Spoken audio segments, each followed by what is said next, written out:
បាទជំរាបសួរពុកម៉ែបងប្អូនអរគ្នាសូមស្វាគមន៍មកកាន់វីដេអូថ្មីហើយអញ្ចឹងវីដេអូថ្ងៃនេះគឺក្តៅ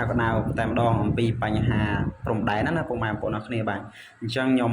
ចែករំលែកព័ត៌មាននេះជូនទៅដល់ពុកម៉ែបងប្អូនទាំងអស់គ្នាឲ្យបានជ្រាបណាបាទព្រោះថានេះគឺជាព័ត៌មានក្តៅបាទអញ្ចឹងសេចក្តីប្រកាសព័ត៌មានរាជធានីភ្នំពេញថ្ងៃទី27ខែកញ្ញាឆ្នាំ2025បាទលោកជំទាវឧត្តមសេនីយ៍ឯកម៉ាលីសុជាតាអនុរដ្ឋលេខាធិការនិងជាអ្នកនាំពាក្យក្រសួងការពារជាតិនៃប្រជាណាចក្រកម្ពុជាសូមជម្រាបជូនសាធារណជនអ្នកសារព័ត៌មានជាតិនិងអន្តរជាតិបានជ្រាបថាបាទនៅព្រឹកថ្ងៃទី27ខែកញ្ញាឆ្នាំ2025បាទវេលាម៉ោងប្រមាណ 11:52 នាទីយោធាថៃបានចាប់ផ្ដើមធ្វើការបាញ់ប្រហារមុនមកលើទីតាំងកម្លាំងយោធាកម្ពុជាដោយបានបាញ់កាំភ្លើងត្បាល់និងកាំភ្លើងដៃជាច្រើនគ្រាប់មកលើមូលដ្ឋានកងទ័ពកម្ពុជានៅតំបន់អានសេសនៅពេលនេះកងទ័ពកម្ពុជាបាននឹងបន្តតាមដានលើការវិវត្តនេះយ៉ាងប្រុងប្រយ័ត្ននិងយកចិត្តទុកដាក់ខ្ពស់បំផុតនិងត្រៀមលក្ខណៈរួចជាស្រេចដើម្បីការពារបូរណភាពទឹកដីកងកម្លាំងកម្ពុជាសូមបញ្ជាក់សារជាថ្មីនៅការបដិញ្ញាចិត្តយ៉ាងម៉ឺងម៉ាត់ក្នុងការគោរព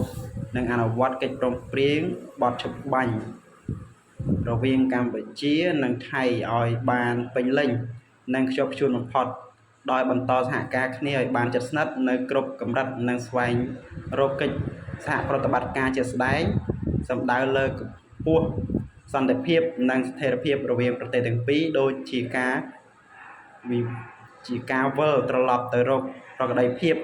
ឡើងវិញឲ្យបានឆាប់រហ័សនិងអំពាវនាវឲ្យភាគីថៃអនុវត្តនិងគោរពឲ្យបានម៉ឺងម៉ាត់ដូចគ្នាបាទអញ្ចឹងនេះគឺជាព័ត៌មានក្តៅចេញពីក្រសួងការពារជាតិណាពុកម៉ែបងប្អូនគ្នាបាទចេញពីក្រសួងការពារជាតិកម្ពុជាណាបាទអញ្ចឹងសម្រាប់ថ្ងៃទី27នេះគឺខាងភាគីថៃនោះគឺបានបាញ់គ្រាប់កាំភ្លើងត្បាល់បាទមកកាន់ទីតាំងឈរជើងរបស់កម្ពុជាណាទីតាំងឈរជើងរបស់ទ័ពកម្ពុជាហើយនឹងបាញ់គ្រាប់តូចប្រមាណគ្រាប់ទៀតណាពុកម៉ែបងប្អូនគ្នាបាទនេះគឺជាព័ត៌មានចេញពីក្រសួងការពារជាតិរបស់កម្ពុជារបស់យើងអញ្ចឹងព័ត៌មាននេះគឺយើងឃើញថាក្តៅមែនទែនហើយខាងកម្ពុជាយើងដូចជាអត់បានតបតអីទេគ្រាន់តែចេញថ្លែងការចេញអីតែប៉ុណ្្នឹងឯងបាទអញ្ចឹងឃើញថាគេកាន់តែខ្លាំងដៃហើយគេកាន់តែឆ្លៀនពៀនយើងខ្លាំងហើយគេអត់ខ្លាចអន្តរជាតិទេហើយក៏គេអត់ខ្លាចច្បាប់អន្តរជាតិអីដែរណាពុកម៉ែបងប្អូនគ្នាបាទអញ្ចឹងយើងត្រៀមខ្លួនឲ្យហើយណាពុកម៉ែបងប្អូនគ្នាដែលនៅតាមបន្ទាត់ព្រំដែនសូមត្រៀមខ្លួនឲ្យបានរួចរាល់ណាពុកម៉ែបងប្អូនគ្នាអាចនឹងមានការប៉ះទង្គិចគ្នាក៏ថាបានដែរណាឬក៏អាចគេសម្របសម្រួលក៏ថាបានដែរប៉ុន្តែយើងប្រុងប្រយ័ត្នប្រសើរជាង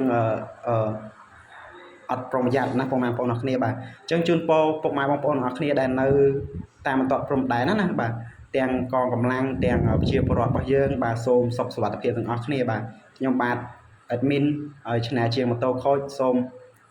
គ្រប់ជូនពរអ្នកទាំងអស់គ្នាឲ្យជួបតែសេចក្តីសុខទាំងអស់គ្នាបាទអញ្ចឹងវីដេអូនេះមានតែប៉ុណ្្នឹងឯងសូមជម្រាបលាអ្នកទាំងអស់គ្នាតែត្រឹមនេះសូមអរគុណបាទ